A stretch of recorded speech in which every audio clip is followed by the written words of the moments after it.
Bonjour et bienvenue dans cette nouvelle vidéo. Aujourd'hui, on va s'intéresser aux outils de développement.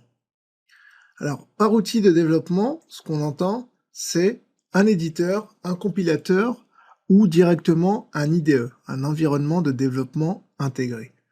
Alors, tout d'abord, qu'est-ce qu'un éditeur? On a tous déjà saisi du texte dans un éditeur tel que le bloc-notes de Windows. Alors, un éditeur, l'utilité, c'est de pouvoir écrire du code. Mais comme on va écrire un code pour écrire un programme, on aura besoin de reconnaître nos variables, notamment de les distinguer des mots-clés proposés par le code, et donc les éditeurs classiques type bloc-notes ne seront peut-être pas suffisants. Dans un éditeur pour programmer, tel que Notepad++, il y a quelques fonctionnalités pratiques qui peuvent rendre service, notamment la coloration syntaxique qui permet de distinguer les mots-clés proposés par le langage des variables que l'on utilise, et d'autres fonctionnalités telles que l'autocomplétion, qui permet de reconnaître ou de deviner un mot à partir du moment où on commence à le saisir, le repliage de code ou l'indentation automatique. Le premier permet de regrouper une séquence d'instructions sous une seule ligne. Par exemple, si l'on développe une fonction, on pourra regrouper le corps de la fonction sous le prototype de la fonction. Et l'indentation automatique permet une présentation esthétique de son programme. Et donc, de pouvoir hiérarchiser les blocs par rapport aux sous-blocs ou par rapport aux blocs parents. Par bloc, on entend notamment tout ce qui est dans les structures de contrôle, donc que l'on va découvrir par la suite, ou tout ce qui est entre deux accolades. Et donc, pour donner des noms à ces éditeurs de texte, le bloc-notes Windows, le Notepad ou Notepad++, qui est un éditeur très avancé, très utilisé, qui permet notamment d'avoir les fonctionnalités ci-dessous, et Gedit, Emacs ou Vim. Gedit est un éditeur proposé sous Linux. Emacs et Vim sont deux familles d'éditeurs qui ont fait leurs preuves, qui sont très utilisés dans la communauté des développeurs, et qui sont aussi réputés pour le clivage entre développeurs qu'elles ont suscité. Ensuite, les compilateurs. La notion de compilation est liée au système d'exploitation dans le sens où on va générer un exécutable et cet exécutable est en relation avec le processeur cible, c'est-à-dire plus largement l'architecture dans laquelle on désire exécuter le programme. Alors, GCC, MinGW sont des compilateurs connus, répandus. GCC sous Linux, MinGW est un portage de GCC sous Windows. CL est le compilateur natif de Windows. Et ensuite, différents compilateurs, notamment ICC, le compilateur Intel, ou Borland Compiler, qui est le compilateur développé par Borland.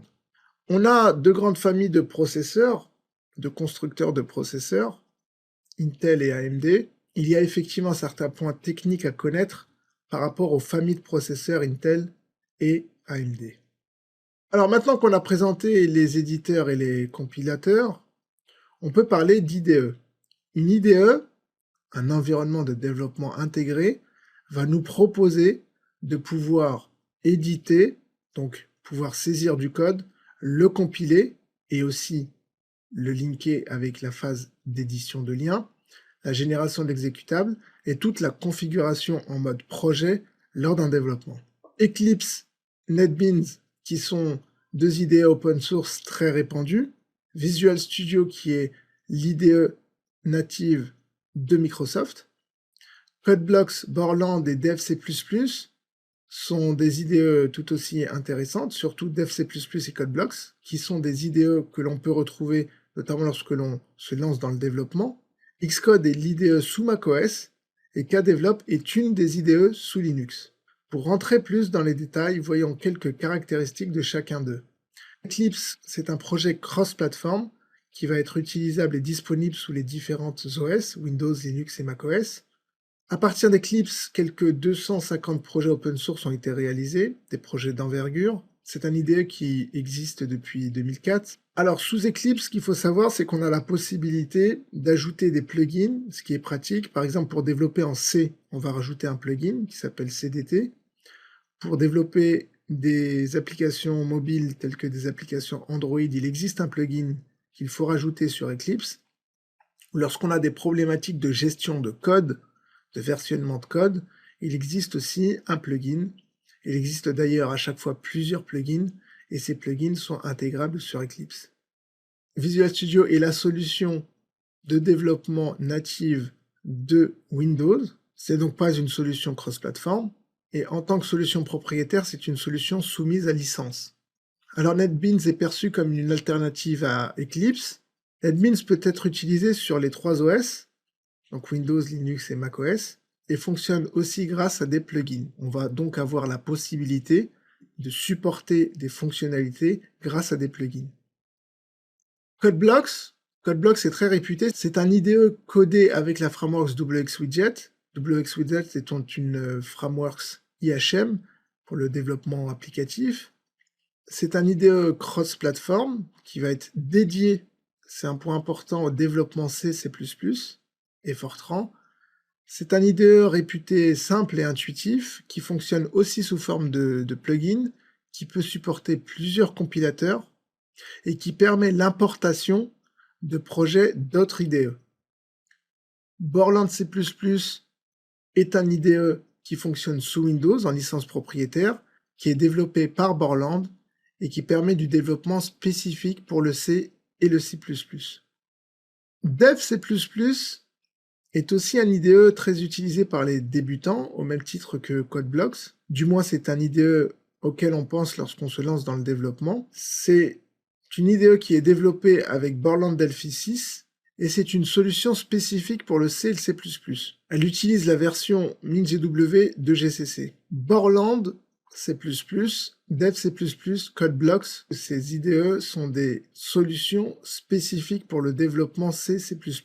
Alors que Eclipse, par exemple, est une solution réputée pour le développement Java, à partir de laquelle on peut faire du développement C ou C++, à partir de l'intégration d'un plugin dédié pour ce type de développement. Xcode est, au même titre que Visual Studio, l'IDE native chez Apple, donc disponible sous macOS X et iOS. Et enfin, KDevelop. KDevelop est un IDE sous Linux qui propose de très nombreuses features, qui est orienté ergonomie, qui permet notamment l'affichage d'infos sur le code, simplement en passant la souris, qui propose aussi du debugging, de la complétion. Il va utiliser CMake, va proposer des possibilités de versionnement de code avec SVN. C'est un IDE orienté développement C, C++ et PHP, donc ça peut être une très bonne solution pour du développement sous Linux. Et en projet, va proposer des tests unitaires, l'utilisation de Valgrind, qui est un utilitaire pour vérifier le comportement d'un processus en termes d'allocation mémoire, en termes de comportement mémoire. Et donc c'est un IDE qui est assez complet et qui est aussi une solution non négligeable, intéressante pour un développeur et pour un développement d'un projet de grande envergure. Donc voilà pour ce tour des outils, ce tour non exhaustif qui permet déjà d'avoir une vue d'ensemble et de situer la solution que l'on a fixée lors de la première vidéo, à savoir l'utilisation de l'éditeur Vim avec GCC, donc une solution sans IDE, et l'utilisation d'Eclipse avec le plugin CDT pour le développement C++, et le compilateur MinGW intégré à Eclipse, c'est-à-dire installé séparément et paramétré dans le configurateur d'Eclipse. Et donc nous avons toutes les informations pour nous lancer, nous savons avec quel outil nous allons développer, nous pouvons partir donc sur l'écriture et l'exécution de notre premier programme. Merci.